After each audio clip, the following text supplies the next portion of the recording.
No, you're great. You're great. Okay. No, you're the best. No, it's you. You're the... Oh, is that thing on? Am I? Oh, I'm recording. Yeah, I gotta go. Yeah, so sorry. We'll catch up later. Yeah, okay. Alright, I love you too, Jimin. Okay, thanks. Bye.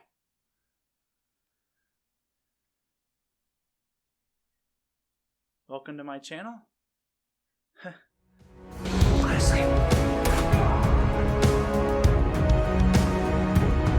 Hey, Uncle Kenny! Football! Hey, yeah!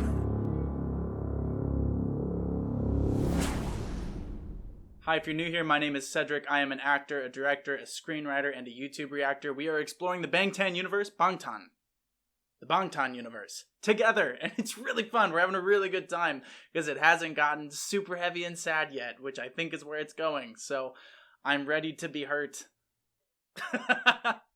Okay. You know, a lot of you liked the Star Wars introduction in the prologue video, which if you haven't seen, you can go check out, but... if you like Star Wars, I just want to do a little shameless plug here. I made a Star Wars tribute a couple of weeks ago. It's up on my YouTube channel. I'll put the link for it up in the corner. But it's called Star Wars Generations. It's my own tribute to a universe that I love. If we're exploring this universe together and you like that universe, you know, go check that out if you want. I put a lot of work into it and I really, really love it. And if you like Star Wars, I hope you like that. Anyway, thank you as always to my patrons on Patreon. Thank you guys so much. I know I say it every time and I don't want it to seem like it's an obligatory thing I'm saying. I really do appreciate you. You make it so much easier to be able to take time to do this, especially as things are getting busier. It kind of gives me an avenue through which I can. So thank you so much. You guys are amazing. You're so supportive. I really appreciate you. Thank you as well to Say What Reacts YouTube channel that is helping me go through this. You are wonderful and I appreciate you. Thank you for the support. You're great and I appreciate the guide. Thank you. I'm trying to be really careful with the live chat and looking through the comments, but you know, I haven't seen any spoilers yet that I'm aware of. So thank you all for sticking to that. There's nothing worse than spoiling things. There's nothing worse than having when you're watching, say, Avengers and it gets spoiled, or when you're watching like we talked about Star Wars and it gets spoiled, or when you're wanting to eat bananas and they get spoiled. It's like spoiling is never good. It's never done anything good. Ever. You know what? It's not worth crying over spilled milk, but I would cry over spoiled milk. And I would cry over spoiled BANGTAN Universe videos. And you don't want me to cry. I'm an ugly crier. It's bad. I'm a really ugly crier. I know a lot of you want me to do multiple videos a week, and I totally get that. And with that said, you've been very respectful about my schedule, and you guys have been totally compassionate with that and an understanding that I don't have time to do it. But maybe think of it like a TV show. How TV shows used to come out once a week, and we would all get excited and like stay up. Like I used to watch Smallville with my dad, and we would like plan it. It was like this is Cedric and Dad time, and we were gonna watch Smallville, and it was gonna be great. That's what this is. It's just TV on YouTube with no budget, and it's just me. Ha! Okay, let's jump in.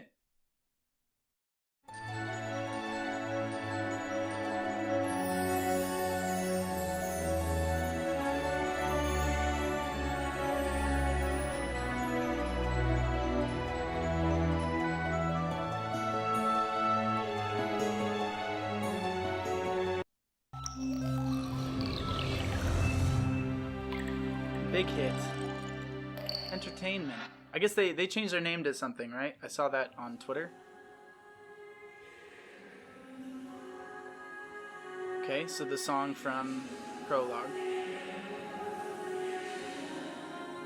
It's got a Stranger Things vibe with where Eleven goes. So that's going to be the record for the earliest pause I've had in one of these videos. V, this is just where my brain immediately goes. V had jumped off the platform, and we'd had the pool. So now I think there are probably 3 levels. He's at the pool, he doesn't jump. That's in a sort of state of innocence. At the pier, when he does jump, I bet that has something to do with some sort of acceptance. Does the hoodie symbolize maturity, maybe, or being older or more understanding. But he's wearing that. He jumps off. We don't see him land, and he was moving forward, and now he's starting in this black void. And the last place we saw him in was this hyper saturated, bright, colorful place. Now he's in a black void and he falls backwards. Maybe I'm reading too much into that. Also, such a good smash cut. I love it when they do this. One of the best examples of how to do this is in A Haunting of Hill House on Netflix, when you have, like, he falls back into the water and then we see him drop ice in. I love transitions like that. It's beautiful filmmaking. It's such a way to tell you something is different. Now we've gone from this really dark, heavy place to this kind of washed out shot with RM, which is a lot like I Need You. He's in camo, so is he maybe saying don't look at me or something like that? He's back to the lollipop, which is supposed to symbolize smoking. So they're telling us so much. That is 27 seconds. Take out 10 for the intro. In 17 seconds, they established a world. Mwah. Beautiful filmmaking. And this is filmmaking. Let's not pretend it isn't. Beautiful editing. This is great. Nice. Did you put the lollipop in there? I don't know about that choice, RM. Okay, we're back to the motif of the birds. Back to the trains. So this feels like we're back at I Need You. Littering is wrong.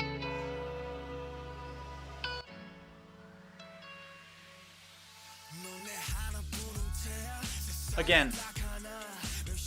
Nice transition.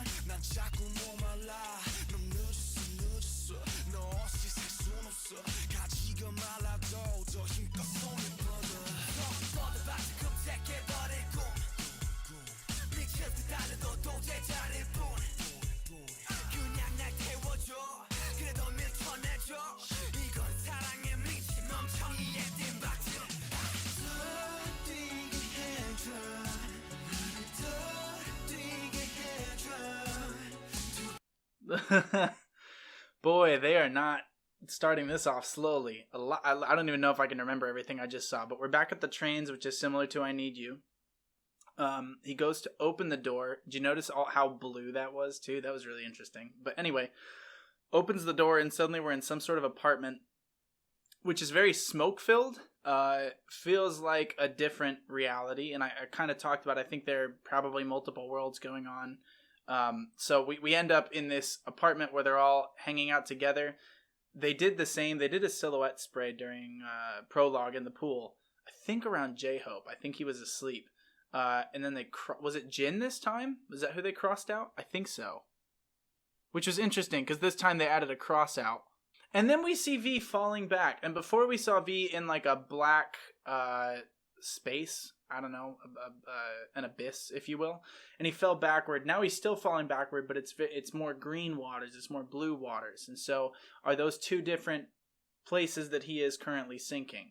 Is he remembering this as it happens? Which would be weird because RM's the one that opened it. But now we've got RM and V together. Which is interesting as well. V spray painting, having fun. RM looked out for him, saw the, I assume, police that were coming, like tagged him. So is there some sort of like big brother, little brother thing going on? Now they're running. Like the cinematography itself is really great. I keep forgetting to like even think about that because of the symbolism. But just look for what I talked about last time with triangles, vertical lines, horizontal lines. Note the way that they're using those because they're really beautiful and they add so much production value. Even this shot of them running down this what's the word? Like a bridge. I know that's not the proper term, but even this shot of just pushing down and letting the sides of the bridge itself with the railings push towards you, it makes it feel like it's going really fast. I assume there's going to be a lot of running in this video, given that it's called Run.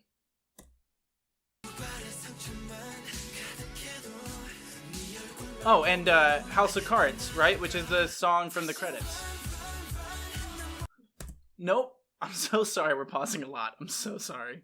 So House of Cards was the song from the credits, I think, right?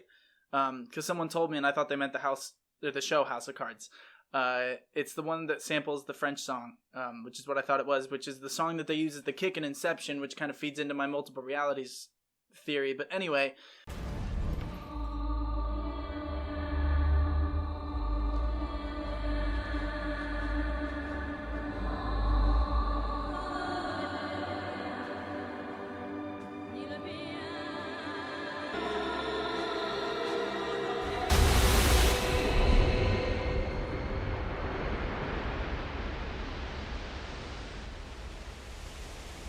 he was building a house of cards.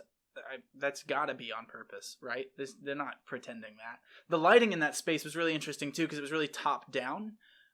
So it was almost like what you'd see with like interview rooms and like police and crime shows. What they'll put over like a suspect. So that's really interesting. Is Jin a suspect or something, or is Jin suspect of the others? Is there something happening there? That's really interesting because there's a top-down lighting that's happening, but it's not kind of invasive. It's not obvious. That was fascinating. And then the biggest hint, V was wearing a Nirvana t-shirt. And I made a note in the prologue of RM's Nirvana t-shirt. Obviously, there's the, Nirvana the band, which is possibly a reference with, Smells Like Teen Spirit. So maybe it is an age thing. I've talked about age before. So maybe that's an element. But also the state of Nirvana existing in between, I think it's death and rebirth, that's gotta be on purpose now. This idea, he's falling into water, there's a cleansing thing that's happening, there's sinking, there was the abyss that he's in, and he's in a Nirvana t-shirt in between death and rebirth. That's not on accident. What are they running from? What are they running to?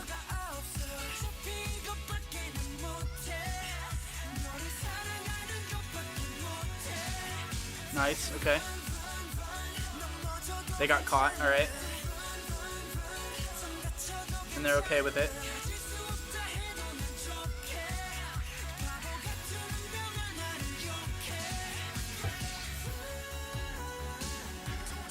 Beautiful, beautiful cuts. This feels a little bit more playful, right?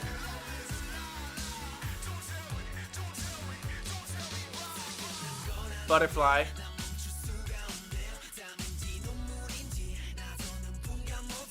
Okay. Suga and Jungkook. Something seems off with Suga.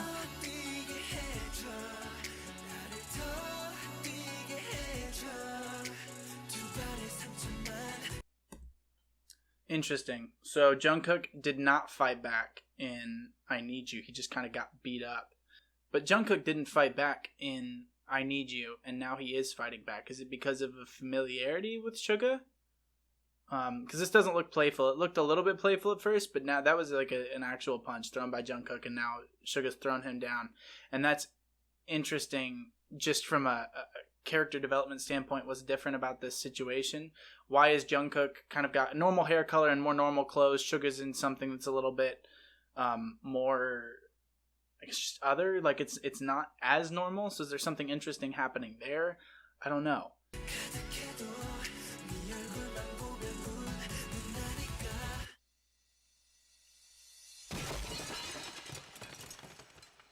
Breaks a mirror. Cards fall down. Jin sees something.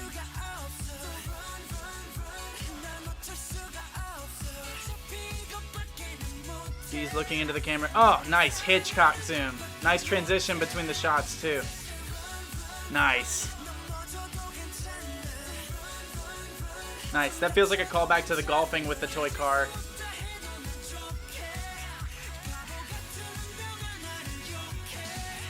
We're back to this idea of pictures being taken. J-Hope trying to sleep again.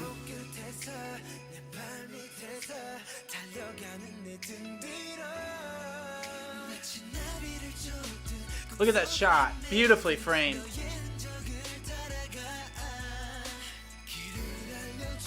Dandelion. Interesting.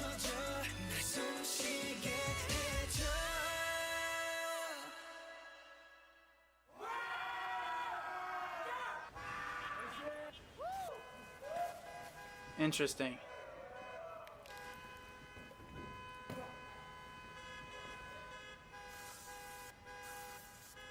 Okay, there's the X again, like what they did to Jim before.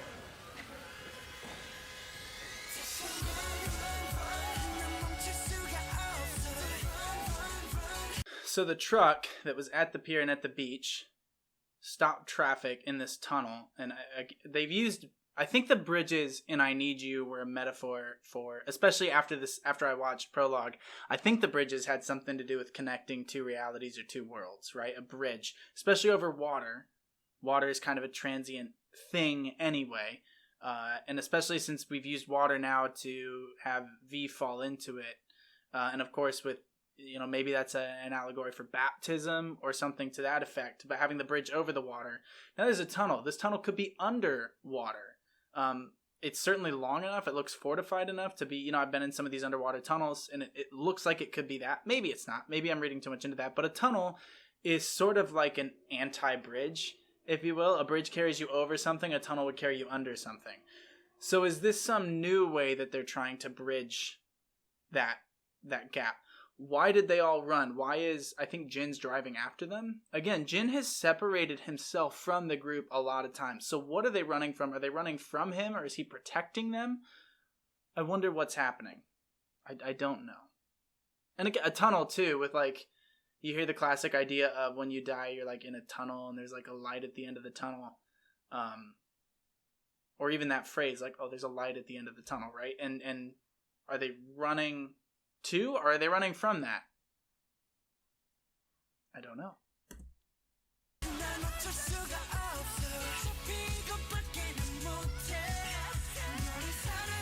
I like the song a lot.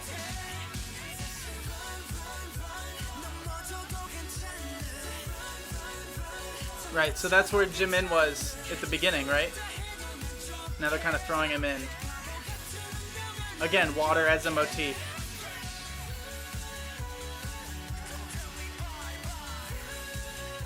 V's still in the water. They're running from the police. It's very frantic.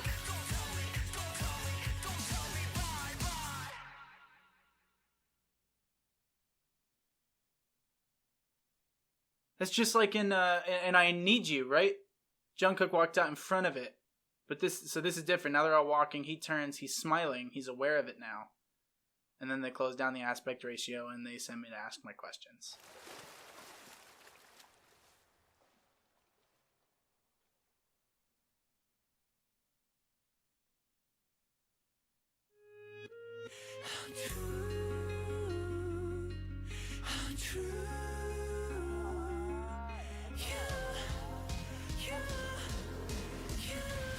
Lots of traveling shots. Cars, trains.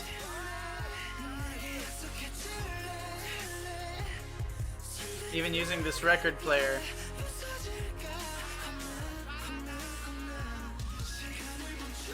And that's from Prologue.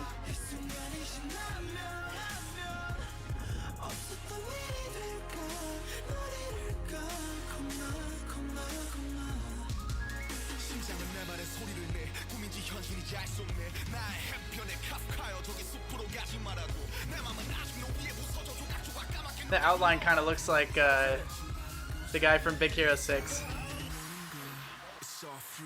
Baymax.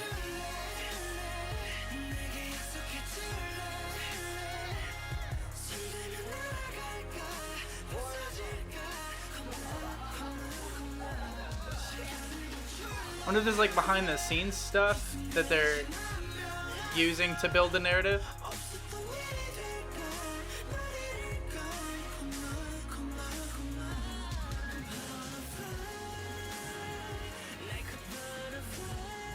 And this idea of a butterfly, I wonder if with a butterfly, a caterpillar goes into a cocoon, becomes a butterfly. This is kind of a life cycle that happens there too.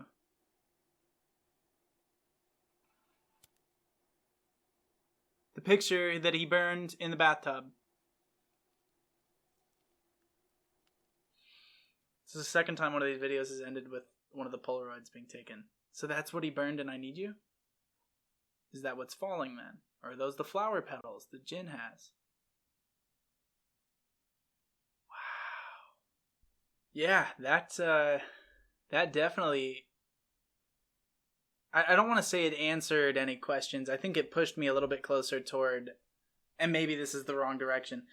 I feel like that whole, there's multiple timelines, or especially the age thing. I think there's something to do with, I don't want to say like young and old. That doesn't feel kind of sophisticated enough for what I think they're trying to talk about. Maybe it has to do with maturity.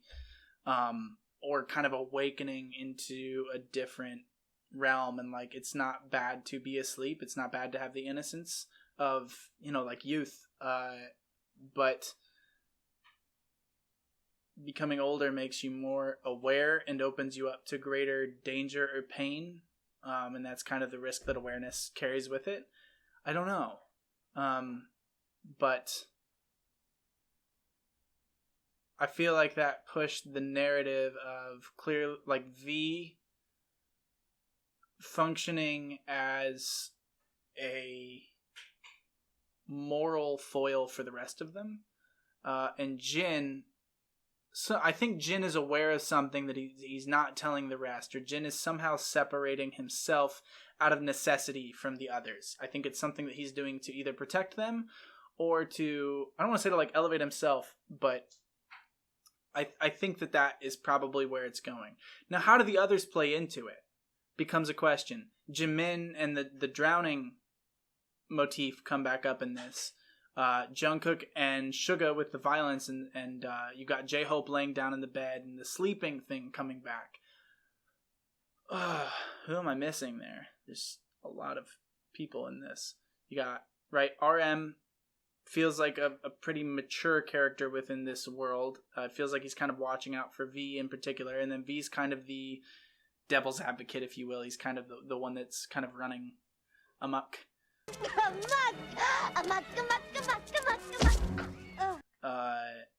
And Suga and Jungkook with the fighting, Jimin with the bath, J-Hope with the sleeping.